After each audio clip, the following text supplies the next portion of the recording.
Hiya, welcome back to my channel. It's Wendy here from Toonpish Crafts and I hope you're doing okay.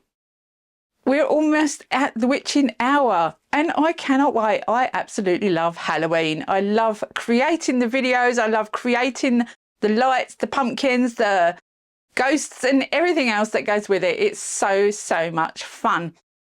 And yeah, that's what I'm going to be doing today. There is a twist at the end that you might find interesting. But I'm also going to have a big shout out to Let's Resin for supporting my channel in the last 18 months. They've been sending me so many things and I just haven't had the time to fit them all in. So I thought I'd do a quick unboxing at the beginning just to show you what they have sent me. And thank you so much for Let's Resin for helping my channel. Anyway, I hope you enjoy this video. There are some spooky twists in it. I hope you find those maybe amusing or funny or just, yeah, scary.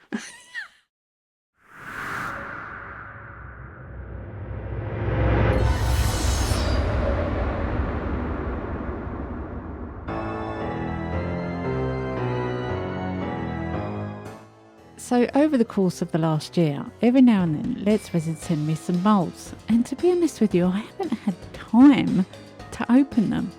But there's some amazing moulds here and I thought I'd show you.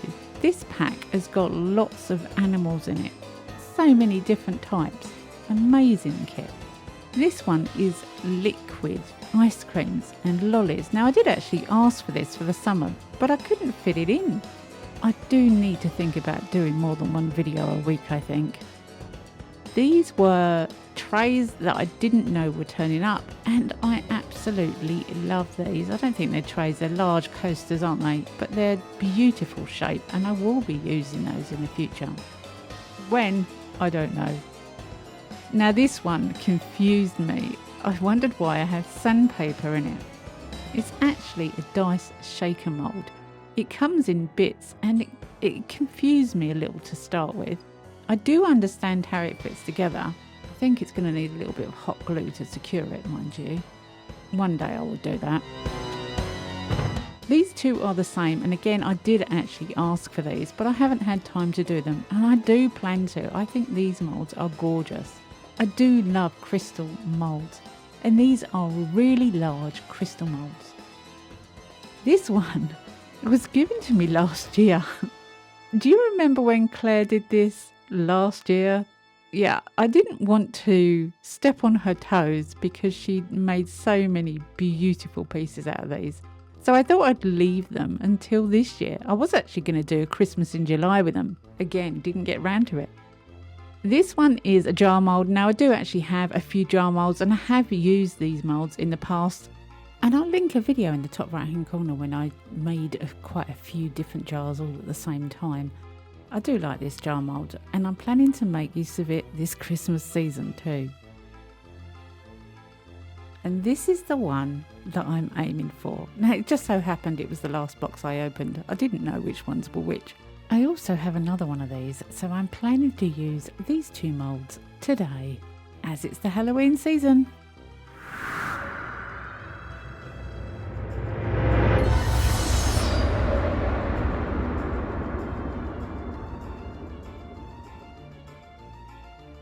Now, although I have two of these moulds, I've never used them before and I'm planning to put them both in the pressure pot, so I thought I'd better prop the middle up with some kind of solid object, in this case a small roll of sellotape. And for my first make I thought I'd try using a split cup. I have used split cups before and these are some examples of when I tried them out first. I used different colours and I was just trying to find a colour combination and technique that I liked. And I really like the side of this one. So I'm going to use roughly the same colours. I'm using Let's Resin White from a box set of 35, I think they are. I'm using turquoise and copper. All these will be linked in the description box below. And I'm using some ultra fine pearlescent glitter from Resin Supplies then.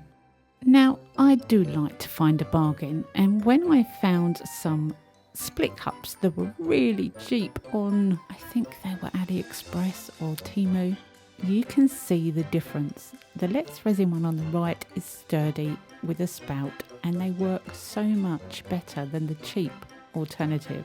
So in this case, better to spend a little bit more and get the real deal. I'm going to be using Let's Resin 2-part epoxy resin for this. I have a discount code on the screen, and it's also in the description box below with an affiliate link. And I'm making around 8 ounces. Now I figured that would be enough. In hindsight, 9 ounces would have been a lot better. I was slightly short.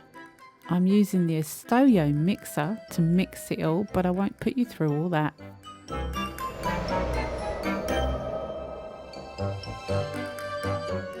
Once I'd mixed all my colours, I then let the resin to sit for 15 minutes. Now I figured 15 to 20 minutes is about right. I want the colours to mix slightly but not completely mix together. And then squirt in my mould with isopropyl alcohol to make it wet so that the resin can slide over the surface. I'm also then pouring the leftover into the lid. When you're pouring the resin into a dry mould, it's not going to flow as easily. I started off by pouring really fast circles and then realised I actually needed to slow down a bit and pour slower circles. I'm still not 100% sure that I'm going to get what I want with this, but it was worth a try, and I will be doing more with this technique to get what I want. You're always aiming to do better, aren't you? Once I'd run out of the resin, I filled up the 3-way split cup again, and I'd run out of the copper, so I made a little bit more with the resin that I had left over. So I filled up the centre and I carried on. It's a lot of fun, not only to watch, but to imagine what it's going to be like when it comes out. Demoulding day is always so fantastic, and I love this copper. Look at this colour. These colours go so well together. Absolutely beautiful colours. I just hope that it does what I want it to. This is when I realised that I'm actually not got that much left for the lid. And I put this piece straight into the pressure pot. So I used every stitch of resin I had for the lid. Now really I should have stopped and made some more resin, but I wanted to put this lid in the pressure pot with the base. So I carried on and used every scrap of resin that I had left in every cup, and it was still about 1 millimetre or 2 short of the top. But it was done. There was no resin left. I could only go with what I had. This is the inside of my pressure pot on the other side of the room. I filled it up to 4 bar. It is a noisy piece of machinery though. It's not the pressure pot that's noisy, it's the air compressor that's noisy. And they stayed in there for 24 hours.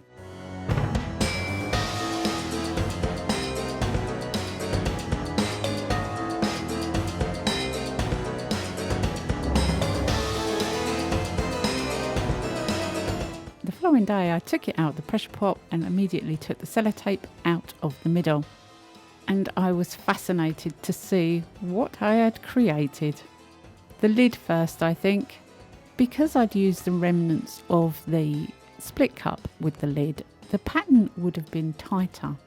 But I have high hopes for how I want the pumpkin to look. So with some help with some isopropyl alcohol, it slipped out of the mould. And it didn't do what I wanted it to. I was hoping for it to be more mottled, more separated colours. I'm guessing, hindsight is a wonderful thing, that the colours flow over each other while pouring it into a large mould. Back to the drawing board on that one, I think. But I still love it. It's still really nice.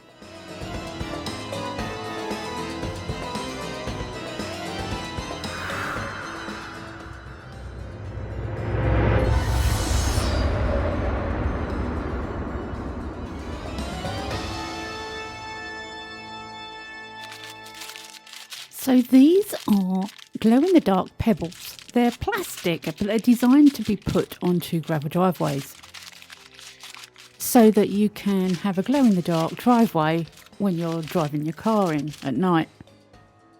I would imagine they do look quite nice actually, but I've bought several colours and most of them glow green. Not that I'm a green fan, but it's Halloween, so I'm going to throw some white, blue and green chips into these moulds. Hopefully to have a rather nice glow-in-the-dark pumpkin. Now I didn't know whether these little beads or little grit pieces were going to float. Because they're plastic, they could just float to the top. I was hoping that they'd have enough weight in them to sink, but you never know. When you haven't tried something before, how do you know? So the lid was first, just really to see if they're going to float, if they're going to work. And they did actually stay into the centre once I'd poked them down with a stick. Again, hindsight's a wonderful thing. I wish I'd put some blue ones in the lid. It would have made it more matching.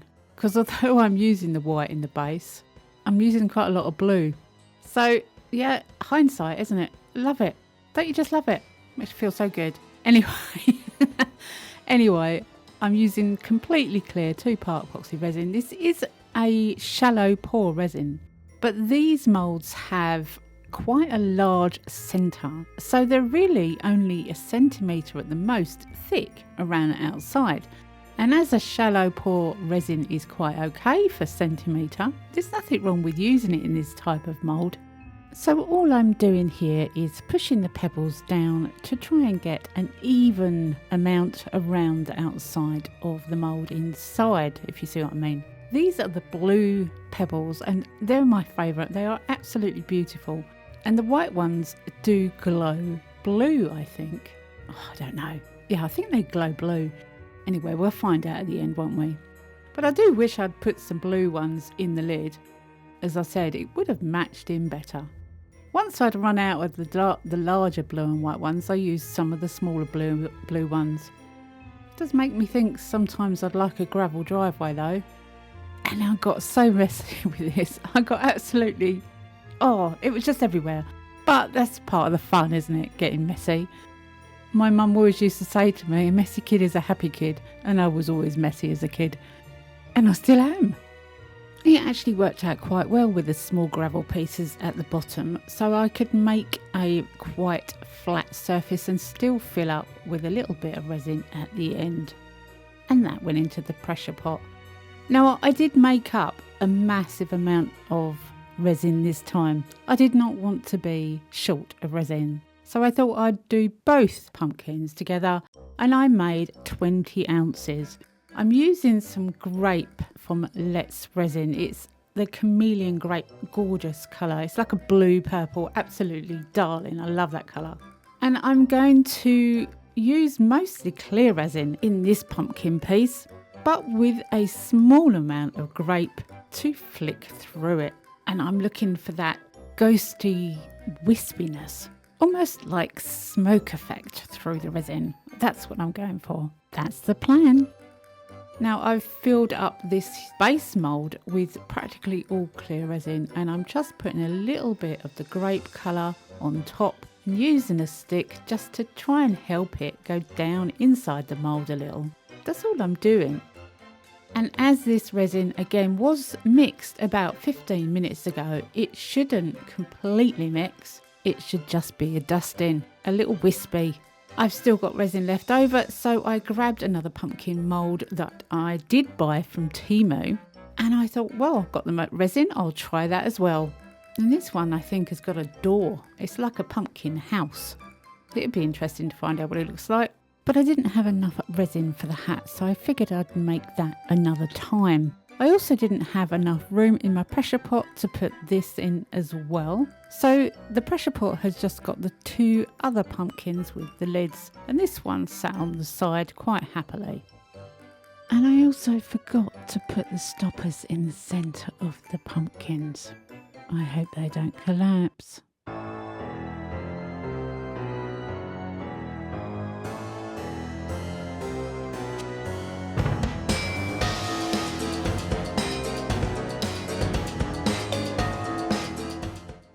So while the pressure pot was emptying, I thought I'd demould the one that was sitting on the side first.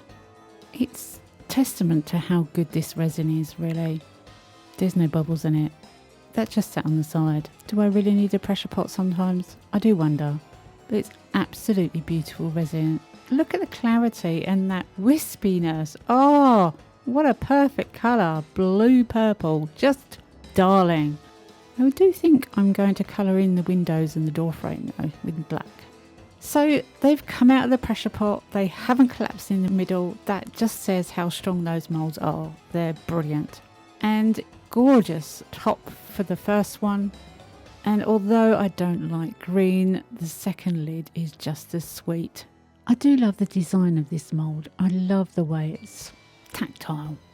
Gorgeous. Okay, let's have a look at the bases. I love our isopropyl alcohol. I nearly had this one fly across the room though. Luckily the middle kept it safe.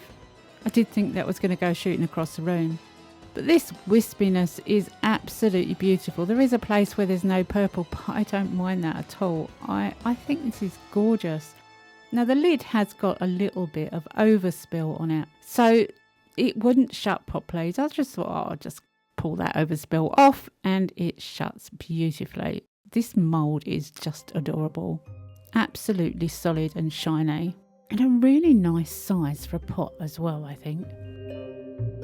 And the glow in the dark one is a lovely colour before we've even taken it out of the mould.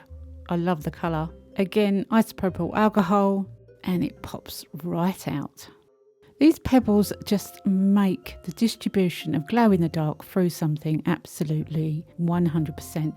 Now you can see why I should have put blue in the lid, but it is what it is. Later on, I did make the hat that went with the other house pumpkin. I did like the hat actually. It's like a little witch's hat. I thought it was absolutely gorgeous. I think that's what made me buy the mould, to be honest. Not the house, but the hat. I wanted the hat. Hat is adorable. I did colour in the windows and the door frame with black UV resin in very thin layers so it would cure. And I absolutely love that hat. I'm sure I'm going to be using it in other things.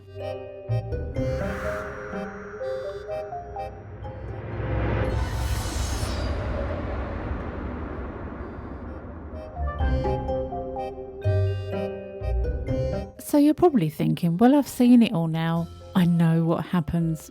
No, you don't.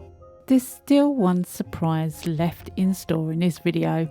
I love the glow in the dark. A little hit with a black light or a UV resin lamp and it just beams. It is beautiful. So what's the surprise? Well, I've made them light up. I figured that they needed something extra. And one of them, I used some clear resin in the base of the pumpkin mould and made a stand. Absolutely beautiful. Now these lights are not the average fairy lights that you'd buy. You can push the piece and it changes colour, it turns them on and off. This one's not so easy, but I got there in the end. Apart from the first one I made that isn't see-through, and there's no point in putting a light underneath that because you can't see through it, the other three have lights underneath them. And it's very straightforward. It's very easy. It's these simples. They stick, they turn on and off, simple. And the lights are absolutely adorable.